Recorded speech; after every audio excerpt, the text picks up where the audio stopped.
beres. Woohoo. Luka dah jari saya ni. Hello guys.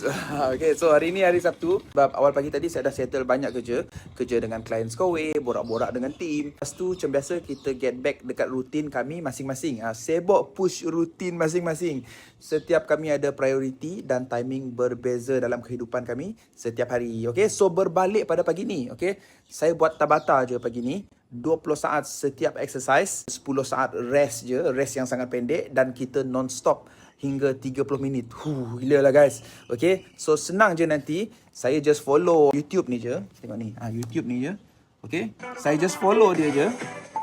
Okay, follow je. Buat-buat macam ada rakan yang workout bersama kan. Okay, so intense Tabata hari ni. Kita latih fitness, endurance dan power. But kita hari ni just akan guna 7.5 kg satu ni je.